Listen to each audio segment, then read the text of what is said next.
Hey guys, this is Disha. Hi, I'm Maya. And welcome. Welcome to the Hiubang Show. So as always guys, don't forget to subscribe, like, share, comment, and turn the bell on. Anyway guys, so 30 Sec Creation, which is one of our top viewer, I think, top viewer who always requested us on many videos. On today's video, he requested us to react on the video entitled 80% of the Japanese gods are from India or something like that. Hold on. 80% of Japanese gods are Hindu gods. I'm sorry. Yeah. So before we begin, as you know, India mostly are based, the religion are based on Hindu. Yeah. While on Japan is mostly on Shinto. Shinto, namanya Shinto. Yeah. So Shinto and Buddhism actually. Yeah. Some very few Christian, very few. So why? Actually, atheism is on the rise on Japan right now. Okay. Yeah. So why what? So why Japanese gods are Hindu gods? Are they have similarities or actually the same? That's why we're gonna watch this video. Check it out. Check it out. These are Sanskrit hymns for sure. But this is not in India. This is inside the Gokokuji temple in Kyoto, Japan. These monks are Zen Buddhists, but their culture represents a forgotten period. A time capsule when Hinduism comfortably coexisted with Buddhism. And it is very much alive in 21st century Japan. Very interestingly, more than 80% of Japanese gods are originally Indian gods.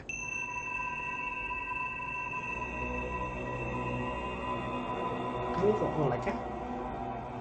Atau videonya memang? Ini videonya ini. Hinduism is one of the 4 major religions of the world by population.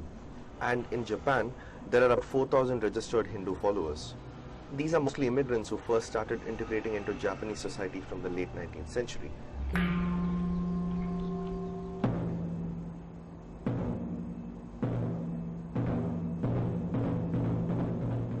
What seems to be hidden in plain sight are the Hindu gods being worshipped under Indonesia ya? Indonesia.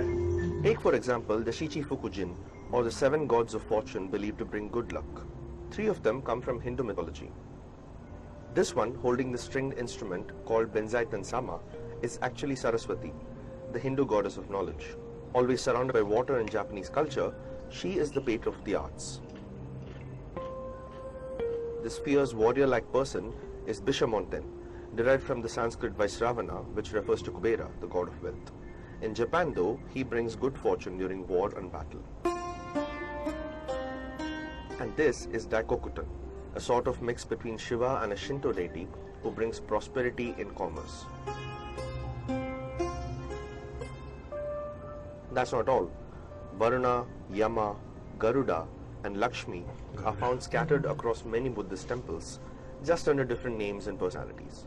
One exception seems to be Ganesha, who is called Kangiten, but continues to hold his power of removing obstacles. He is considered so powerful that his elephant-headed image is rarely displayed in public. Much of this influence is said to have been brought by Bodhisena, an 8th century Buddhist monk who was born in Madurai and spent many years traveling in China and Southeast Asia before finally landing up in Japan. He also brought with him an early script used to write Sanskrit. It's called Siddham, which gave birth to the Assamese, Bengali and Tibetan alphabets, and is still in use by the Japanese priests to recite their prayers.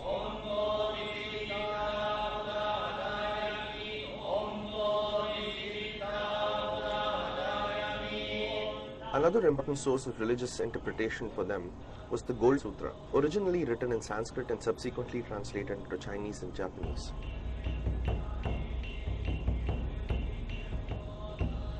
For a majority of the Japanese people though, much of these origins remain invisible. But as historian and filmmaker Benoit K. Behel points out, this religious coexistence was prevalent early on in India as well. Some of the earliest Buddhist structures found in India, including the Sanchi Stupa and Bhaja caves, prominently depict Hindu deities such as Gajalakshmi, Indra and Surya. Modern-day Indian Buddhism though has shed most of this historical baggage or has undergone a rebirth of sorts.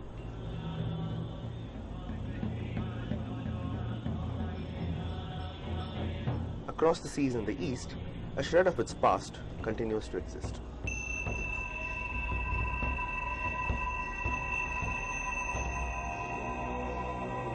Oh, that's it. That was very What insightful? educational. Educational. Yeah. So as you know, like Hindu gods, I think are one of the earliest existence of the earliest myth of the world's origin. Yeah.